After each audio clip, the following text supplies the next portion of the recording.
Olá, eu sou Eliane Bier Caraça, vice-presidente do Crefono 2. Estou aqui muito honrada neste novo episódio do podcast Papo de Fono com a Simone Aparecida Capellini, que é nossa presidente da Comissão de Educação do Crefono 2 e professora titular do Departamento de Fonoaudiologia da Faculdade de Filosofia e Ciências da Unesp Marília. Estamos aqui para conversar sobre um tema de enorme relevância na atuação do fonoaudiólogo, que é a especialidade do fonoaudiólogo educacional. Olá, Simone, bem-vinda. Eu gostaria que, neste momento, você nos falasse um pouco dessa especialidade que é tão importante. Diga para quem estiver nos assistindo sobre essa especialidade, como é que ela funciona, enfim, me fale um pouquinho sobre isso. Olá, Eliane, é um prazer enorme estar aqui com você. Na verdade, nesse assunto que para mim é tão favorito, falar sobre a fonoaudiologia educacional, falar um pouquinho sobre essa atuação que é tão importante para o fonoaudiólogo. Afinal de contas, quando nós visitamos aí a história da fonoaudiologia educacional, nós temos que entender que nós começamos a nossa atuação dentro das escolas, né? Então, é muito importante que nós tenhamos ações que sejam pautadas nas nossas resoluções, né, do Conselho Federal de Fonoaudiologia, sabendo que elas existem para amparar, né, toda a nossa forma de atuar nas escolas e com as escolas, uma vez que, né, nós fomos reconhecidas como especialistas na área da fonoaudiologia escolar e educacional pela resolução do Conselho Federal de número 382, que é de 20 de março de 2010. Então faz bastante tempo, né, Eliane? É verdade. Nossa, que importante você trazer essa questão. E eu acho que é muito interessante porque, apesar, né, de nós termos aí o reconhecimento das nossas atribuições, das nossas competências, nós vamos ter um documento que vai nos reger, né? Ou seja, nós vamos ter um documento que é uma resolução também do Conselho Federal de Fonoaudiologia, que é de número 387, que é de 18 de setembro também de 2010, que vai falar um pouquinho sobre as nossas atribuições e competências, né?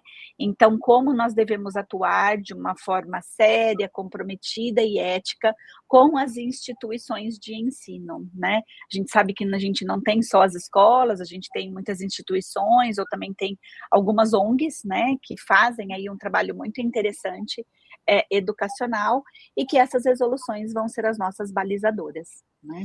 Ótimo, muito importante. E tudo isso que você está dizendo, porque eu acredito que, inclusive, com relação a essas questões de resolução, de repente, muitos dos nossos colegas até não têm acesso. É importante que eles saibam que elas existem e que elas estão disponíveis, não é, para as pessoas poderem se inteirar das atribuições do fonoaudiólogo educacional. E eu acho que é muito importante também que essas pessoas saibam, né, que quem atua com a fonoaudiologia educacional saiba que está tendo um esforço muito grande, né, em várias esferas, né, então do Conselho Federal de Fonoaudiologia, dos conselhos regionais, né, do seu sistema de conselhos, seus vários crefonos, uma atuação muito grande do Crefono 2 junto ao Departamento de Fonoaudiologia Educacional da Sociedade Brasileira de Fonoaudiologia e do próprio Conselho Federal, para que a gente crie o que a gente chama de uma massa crítica na área, né? Então, teve iniciativas muito interessantes do Conselho Federal e da Sociedade Brasileira de Fono, no Departamento de Fono Educacional, para criar, por exemplo, um e-book, que é um marco, né, dessa parceria, que fala sobre a atuação do fono educacional na educação, que é um e-book chamado Alfabetização em Foco. Além disso, eu acho que tem vários materiais, né, como o próprio Tratado de Fonoaudiologia Educacional, como os próprios mapas conceituais em fonoaudiologia educacional, que pode ajudar esse fonoaudiólogo que atua na escola ou com a escola a entender um pouquinho melhor o seu papel dentro desse espaço. Fundamental, então, Simone, que o profissional que atua nesta área procure ler todo este material que você acabou de citar, para que ele possa entender de uma forma plena como é essa atuação, não é mesmo? Sim. E eu acho que só destacando um ponto importante, que foi muito o papel da nossa comissão, né, É verdade. nesse 13º colegiado, que é inclusive ler sobre as nossas resoluções e a interface que elas fazem com as nossas políticas públicas na área da educação, né. Nós temos Verdade. até um e-book, né, sobre isso que está disponível, né, no site do Crefono 2, para Esse é o que que foi possa ser lançado no último congresso, não isso, é? isso, Ótimo. esse que foi lançado recentemente. Eu acho depois, Eliane, que nós podemos até colocar todo esse material, né, disponível para essas pessoas, essas Eu acho referências, né, fundamental, para que as importantíssimo. pessoas que estão assistindo possam ter acesso, né, É verdade. mais Porque eu facilmente. acredito, inclusive, que muita gente nem sabe que existe essa quantidade enorme de material que Sim, fundamentam a ação dessa especialidade, não é mesmo? sim, exatamente, exatamente. Na verdade, esse nosso bate-papo, ele tem esta função, não é? De mostrar para esse profissional que escolheu este caminho o quanto ele tem de possibilidade de fundamentar a sua atuação. A partir Exatamente. daí, nós pensamos neste bate-papo e, inclusive, abrimos uma caixinha de perguntas. Caixinha esta que ficou bastante lotada, não é? De perguntas. Nós tivemos Sim, até que sim. selecionar algumas em função do tempo restrito que temos para este bate-papo. Então, eu vou começar a fazer as perguntas. Ok, Pode ser ou você gostaria de acrescentar pode. mais alguma coisa? Não, não, vamos lá. Eu fiquei muito contente, né, que esse bate-papo rendeu aí uma Uhum, chuva, né, de perguntas aí dentro dessa caixinha. é E eu acho verdade. que é isso, né, nós precisamos de espaço para ter esses momentos de discussão, né, então vamos lá. Com certeza. Então, vamos à primeira pergunta. O que fazer quando a escola quer que você realize atendimento clínico? Ou seja, pelo que eu entendi, atendimento clínico na escola. É. Eu acho que essa pergunta foi selecionada porque ela foi muito comum, né, É foi a verdade, pergunta que foi mais, que a gente mais recebeu, né. é E verdade. e essa é uma dúvida mesmo, inclusive, dos profissionais que são recém-contratados nas secretarias de educação, né. Porque existe mesmo essa ideia de que esse fonoaudiólogo, ele vai realizar atendimentos clínicos, mas na verdade não, né. E também vai depender muito da sua lotação, né, então acho que tem algumas questões aí que a gente precisa entender.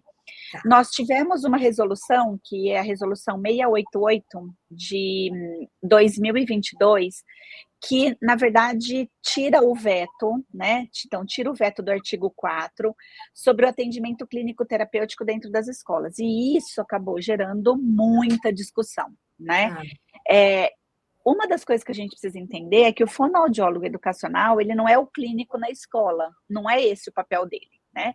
O fonoaudiólogo educacional, ele está lá para compor a equipe técnica pedagógica, para ajudar em questões que são educacionais. Então, a gente vai até estar fazendo atendimentos que são educacionais, mas não são atendimentos para realizar triagem para diagnóstico clínico, porque lá o diagnóstico vai ser educacional, né. Então o que que na verdade é o que a gente chama de diagnóstico situacional, né.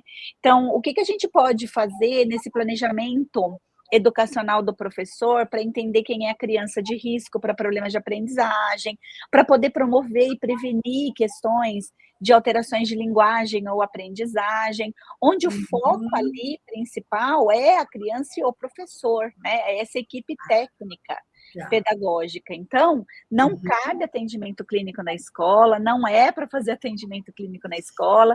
As pessoas uhum, às vezes confundem, né, por essa resolução 688 de 2022, ela revogar o artigo 4, que era da nossa resolução 387, mas é muito importante entender que todo o caminho do raciocínio do fonoaudiólogo educacional é a educação.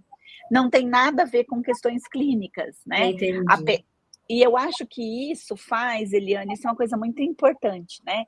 Faz a gente entender que nós, que somos profissionais fonoaudiólogos, formados numa política SUS, nós temos dentro da escola de obrigatoriamente pensar na intersetorialidade saúde e educação. Então, nós somos os profissionais que pode trabalhar fatores de risco, né? Trabalhar com indicadores de risco que podem estar comprometendo essa aprendizagem da criança, fazer ações de prevenção, de promoção e até mesmo de estimulações precoces com essas crianças, para que isso reverta no melhor índice educacional. Então, eu acho que é fundamental que esse fonoaudiólogo que atue na educação entenda do seu papel enquanto um profissional de intersetorialidade. Nossa, eu acho que agora ficou muito claro, porque esta confusão é uma confusão que acontece o tempo todo. A escola achar que o fonoaudiólogo vai para lá para fazer atendimento. E pelo que você acabou de dizer, eu até entendo que é uma questão que não só favorece as crianças de risco, como você chamou, mas as crianças como um todo, né?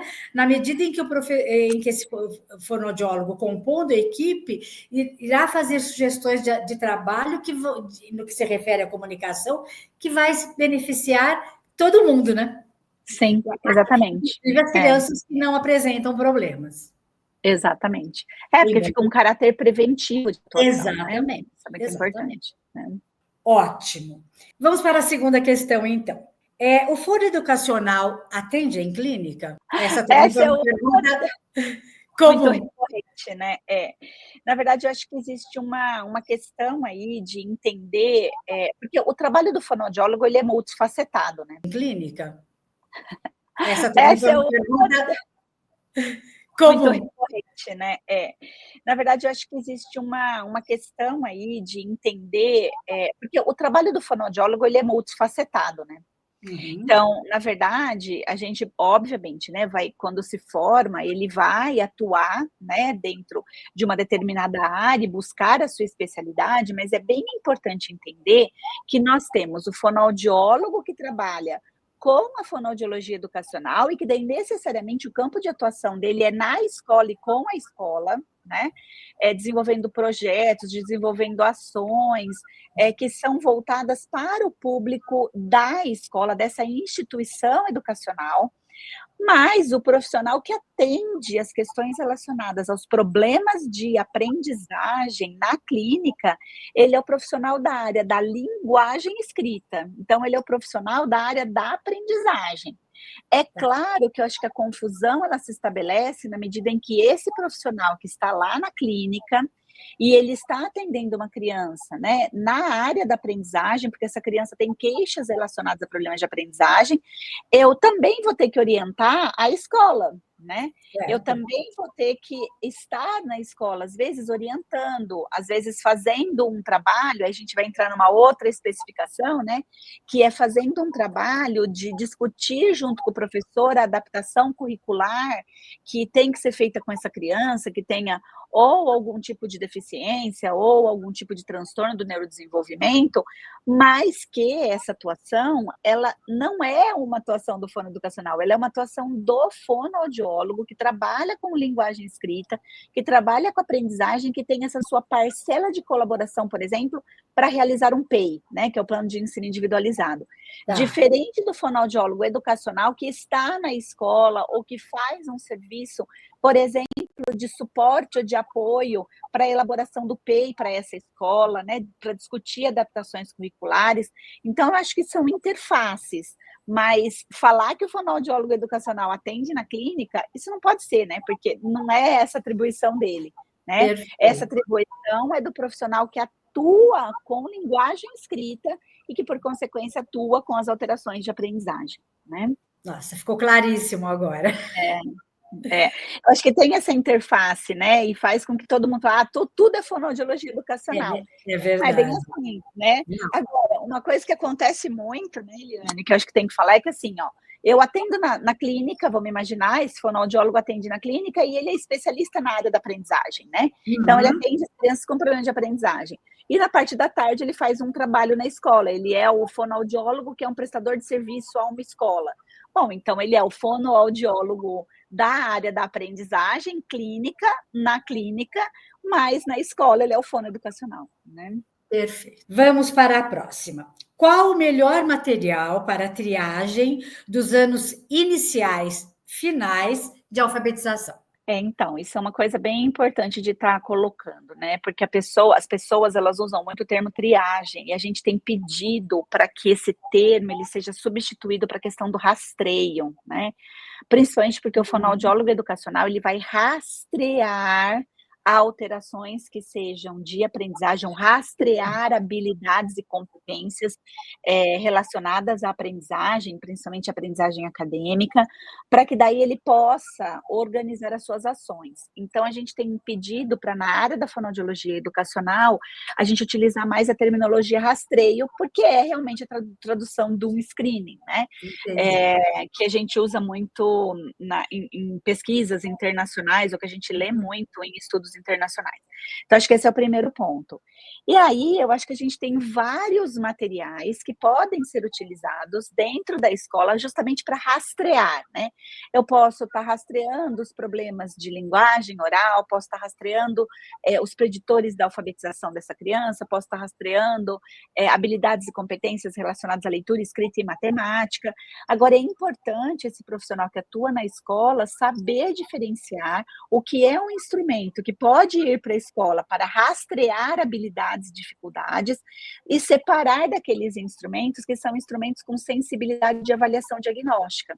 Esses instrumentos com sensibilidade de avaliação diagnóstica, eles não devem ser utilizados dentro de um ambiente educacional, porque, de novo, no ambiente educacional, nós não estamos pensando em diagnóstico, nós não estamos pensando em clínica, nós estamos pensando em quais habilidades, sejam elas preditoras para crianças de educação infantil primeiro e segundo ano, ou que habilidades cognitivo-linguísticas que são subjacentes ao processo de aprendizagem, da leitura, escrita e cálculo matemático, eu posso utilizar para melhor orientar esse professor na sua prática pedagógica.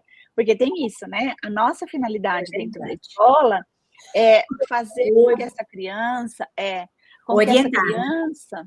fazer com que essa criança ela realmente consiga aprender conteúdos que são ministrados pelos professores, né? Então, acho que esse profissional, ele sim deve se preocupar em quais os melhores instrumentos, né? Os melhores instrumentos com evidência científica ele pode utilizar. A gente tem vários materiais desse no mercado, né? Que são de acesso a esses profissionais, mas que ele precisa saber principalmente separar, eu acho que é o principal, instrumentos que podem ser de rastreio de instrumentos que têm uma sensibilidade de diagnóstico, porque o diagnóstico não é o nosso objetivo dentro da escola, né? Perfeito. Tem um curso específico para se tornar um fonoeducacional? Eu acho que na realidade a gente tem vários cursos de especialização, né? Vários. A gente tem vários também, não é tanto. Acho que a gente tem uns 3 mais ou menos, né?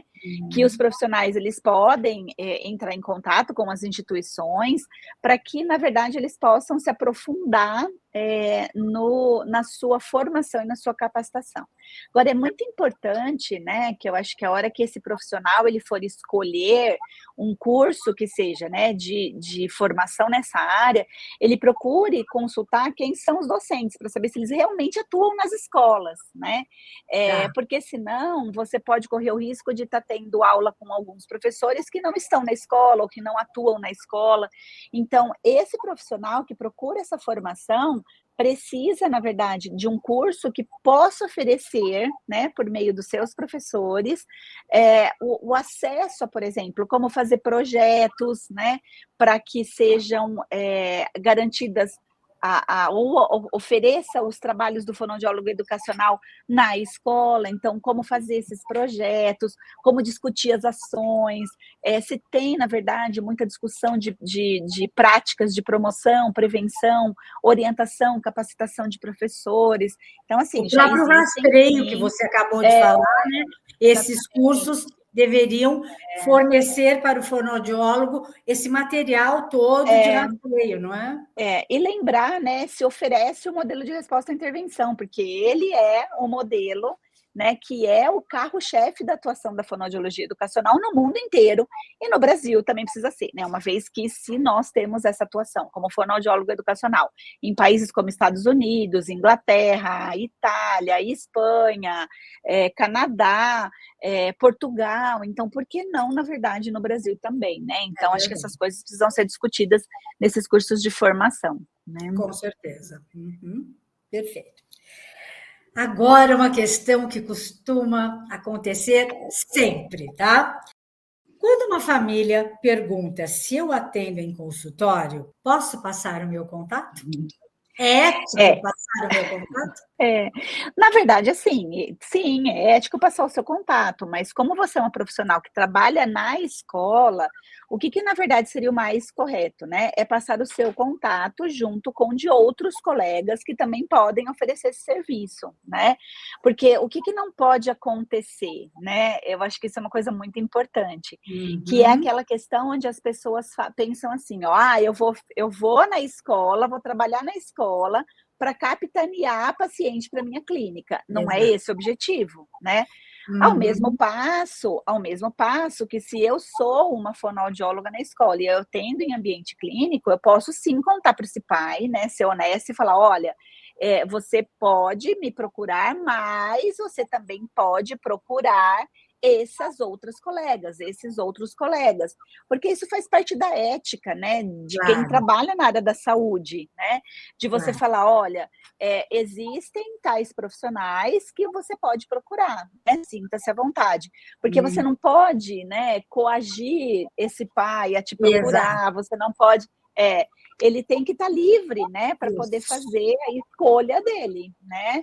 Então eu acho que isso é uma coisa que até eu sempre oriento, assim, a quem deve fazer esse tipo de indicação é sempre a coordenação da escola, né, a direção da escola, né, porque a coordenação e a direção da escola sabe quem são os profissionais que mais atuam, ou os profissionais que mais atuam, melhor atuam com as crianças que apresentam algum problema, né, seja de fala, seja de linguagem, seja de aprendizagem. Então acho que a direção e a coordenação, ela deve ser o profissional ou os profissionais que devem ser encaminhados por esse fono que sofre esse questionamento, né.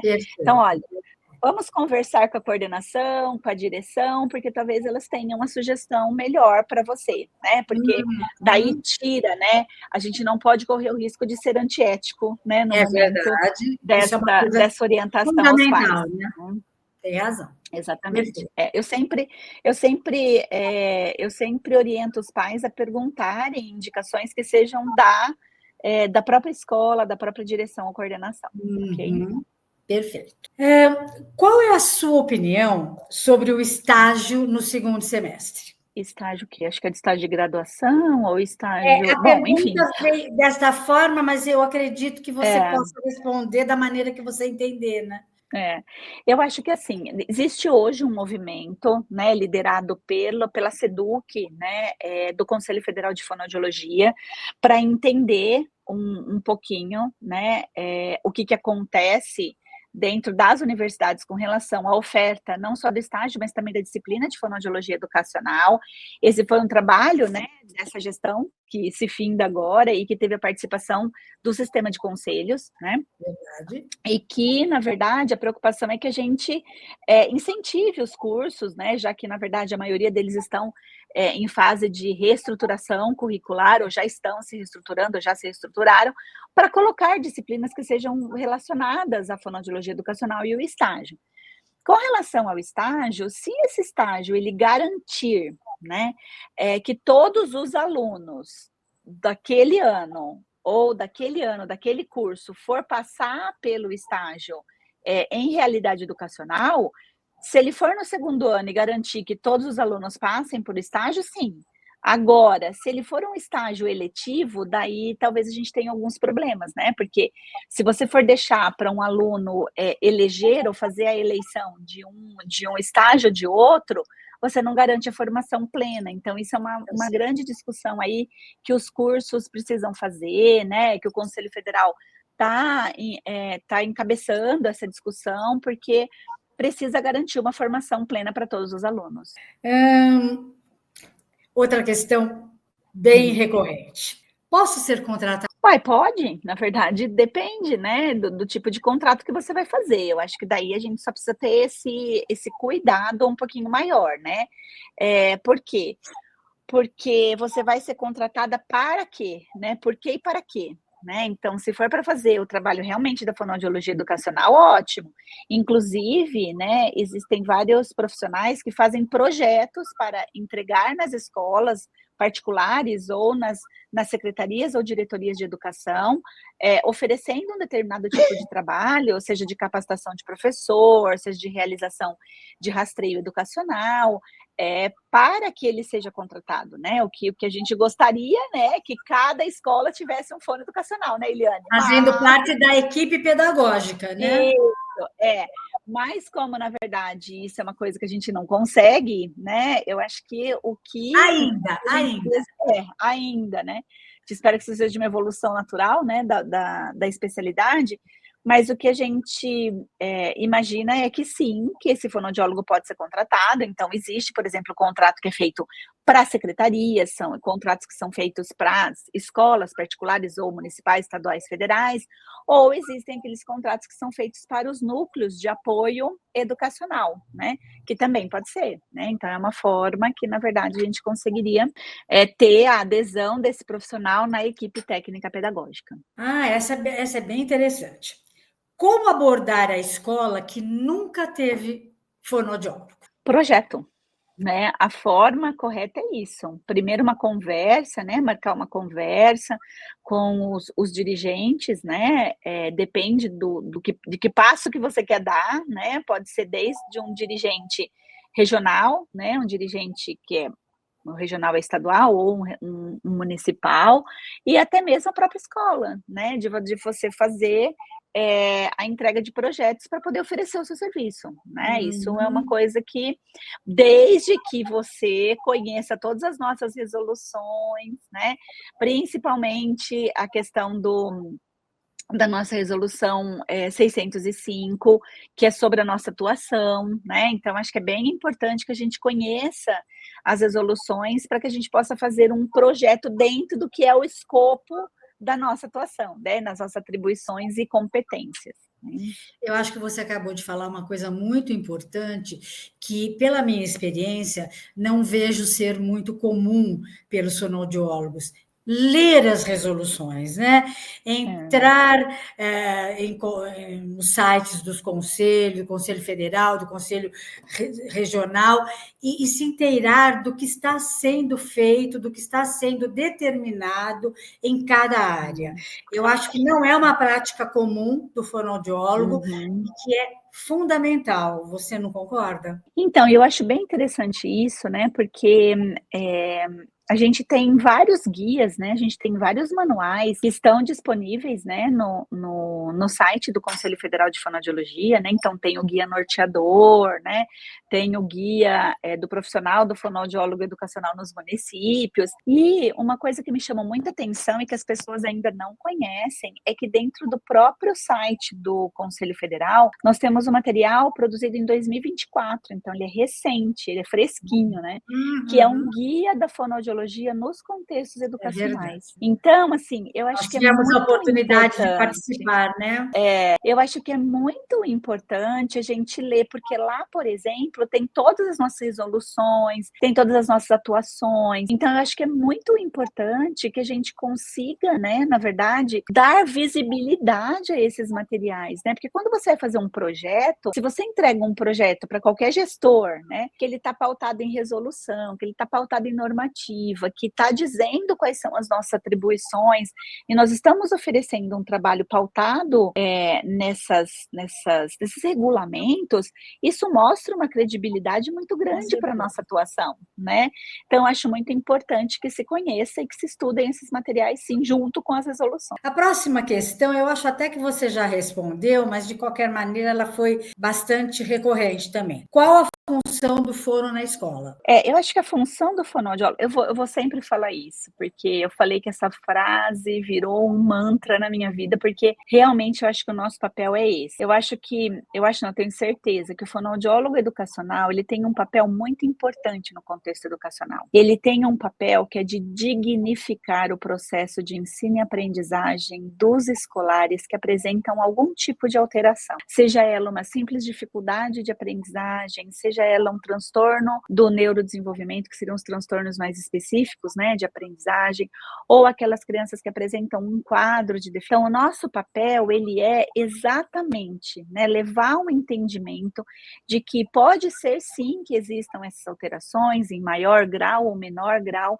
mas que, sobretudo, existe formas de melhorar esse processo de ensino e aprendizagem por meio de estratégias que são adaptadas, por meio de estratégias que são selecionadas, por meio de práticas baseadas em evidência. E isso é uma outra coisa que as pessoas falam muito, né? Elas falam muito de práticas baseadas em evidência sem entender que essas práticas envolvem, né? Discutir com o professor como melhor analisar as tarefas que vão ser dadas para esses escolares, discutir com o professor as instruções diretas que tem que ser dada, um comando direto para a criança realizar as atividades do jeito que a gente espera que a aprendizagem possa ser melhorada. Entender, por exemplo, que eu preciso discutir com esses professores a questão de fazer a modelação de comportamento dessas crianças para leitura, para produção de texto, para compreensão de texto. Então, é esse o nosso papel, né? Por isso que eu falo que é de dignificar o processo de aprendizagem, de ensino-aprendizagem desses escolares, porque nós somos, né? Eu falo muito isso. Nós somos o profissional ideal para as escolas, porque nós somos profissionais da área da linguagem e a linguagem permeia todo o processo de aprendizagem. Então, é claro que é imperativo, é essencial que o fonoaudiólogo se aproprie desse espaço, né? Se aproprie desse papel para melhor executar a sua atuação. Aliás, a linguagem permeia o viver, né? Exatamente, permeia o viver, exatamente isso. O viver e o saber, né? São duas coisas importantes, né? Exato. O viver e o saber. Para finalizar, nós temos uma última questão. Eram muitas, a gente teve que selecionar, né? Mas a questão é a seguinte: fono na escola pode usar o modelo RTI? Na verdade, não é pode, ele deve, né? O modelo de resposta à intervenção, ele é um modelo eminentemente educacional. Ele é um modelo aonde nós temos a maior parte das atuações realizadas por fonoaudiólogos educacionais fora desse país, sendo a referência de atuação. É um modelo que pode trazer um olhar diferenciado para essa criança dentro do espaço educacional, porque dos grandes objetivos desse modelo é transformar o espaço educacional num espaço produtivo de aprendizagem para qualquer criança, independente dela ter uma dificuldade ou não, e sem contar que ele oferece um suporte, né, educacional que vai desde instruções mais simples até instruções mais complexas, até você aumentar pistas, né, que deem ajuda para esse escolar realizar as atividades de aprendizagem. Então, ele é um modelo completo, né, que passa pela prevenção, pela promoção e pela estimulação, né, dessas habilidades e competências acadêmicas. Então, é o modelo ideal para fonoaudiologia. Isso é uma coisa que eu venho dizendo desde 2004, quando eu comecei a trabalhar com esse modelo, né, tive a oportunidade de vivenciá-lo na prática, né, nos Estados Unidos, na Espanha e na Itália. Então, eu acho que a gente precisa entender, né, realmente como que a gente consegue utilizar esse modelo dentro desse espaço educacional, porque nós temos, inclusive, eu gosto de falar muito isso, né? Nós temos uma coisa que os outros países não têm, né? Então, quando eu vivi a experiência do modelo de resposta à intervenção dos Estados Unidos, na Inglaterra, e vivo ele até hoje, né? Na Espanha e na Itália, se bem que na Itália ele não chama RTI, né? Ele chama intervenção precoce, mas a base é a mesma, né? Esses países todos fazem o modelo funcionar dentro da escola e nós temos uma coisa que eles não têm, que é o SUS, que é a intersetorialidade, né? Então, se nós pensarmos em identificar precocemente quem são as crianças de risco para apresentar problemas de aprendizagem na educação infantil, primeiro e segundo ano, nós conseguimos fazer os suportes educacionais desses escolares, né? Na primeira e na segunda camada, e a terceira camada nós temos o SUS para encaminhar essas crianças, no melhor modelo de intersetorialidade, né? Que é aquilo que eu falei anteriormente, né? E como, de novo, nós somos profissionais da área da saúde, de novo, nós somos os profissionais ideais para fazer esse modelo de resposta à intervenção acontecer, porque nós somos prioritariamente intersetoriais, né? Nós somos aqueles que trabalhamos nessa interface saúde e educação. Então, eu não tenho nem o que falar, eu tenho que dizer assim, olha, todos os fonoaudiólogos que atuam na escola precisam conhecer o modelo de resposta à intervenção, né?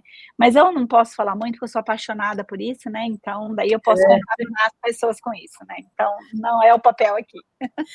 Aliás, você realmente é apaixonada, você é apaixonante e você traz, assim, de uma forma maravilhosa essa sua paixão por essa área e contamina quem está te acompanhando nessa vontade de fazer uma atuação desta maneira que você acaba de apresentar para nós.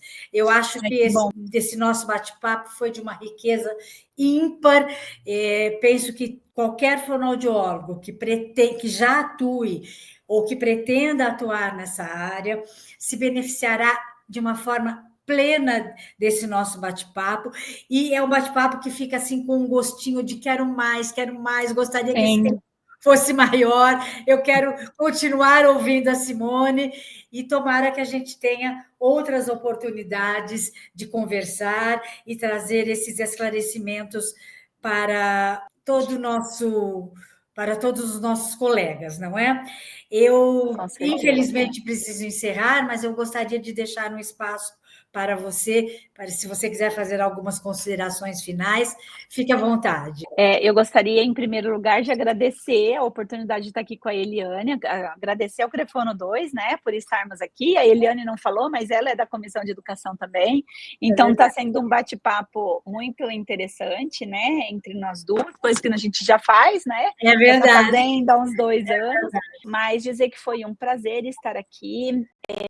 E deixar um recado, né? Um recado para as pessoas que pretendem atuar na área da educação, que já atuam na educação, se apropriem das resoluções do Conselho Federal de Fonoaudiologia, se apropriem dos materiais que foram criados para a área da fonoaudiologia educacional, como eu disse anteriormente, tem aí material criado pelo Conselho Federal de Fonoaudiologia em associação com a Sociedade Brasileira de Fono, especificamente o Departamento de Fonoaudiologia Educacional, tem livros, né? Tem o Tratado de Fonoaudiologia Educacional, tem os mapas conceituais em fonoaudiologia educacional, onde nós vamos ter fonoaudiólogos, pesquisadores do Brasil todo, e em especial, né, dentro do Tratado de Fonoaudiologia Educacional, alguns pesquisadores, né, de Portugal, Inglaterra, Estados Unidos e Chile, falando das atuações, aí vocês vão ver que eles vão falar da atuação com modelo de resposta à intervenção, que é muito importante, né? Porque quando a gente se apropria do conhecimento, se torna natural as nossas ações, né? Quanto mais teoria de suporte, quanto mais consumir as ações que já são preconizadas na literatura, como aquelas que são de base para a atuação do fono educacional, melhor fica a nossa prática. Então, eu gostaria de me despedir de vocês, dizendo que, novamente, foi um prazer, e eu espero revê-los muito em breve. Um grande beijo e até mais. Quero só fazer mais uma lembrança, que esta comissão, durante nossa gestão, também criou material que está disponível no site do Crefono 2 e que também é um material rico e importante para ser consultado. Mais uma vez, eu agradeço muito a sua presença esclarecedora, de uma forma tão carinhosa e simpática, que é o seu jeito de ser. Agradeço a você por estar aqui, agradeço ao Crefono 2 por essa oportunidade de nós compartilharmos com os nossos colegas um pouquinho do que é a fonoaudiologia, esta especialidade, a fonoaudiologia educacional. Até logo a todos e muito obrigada.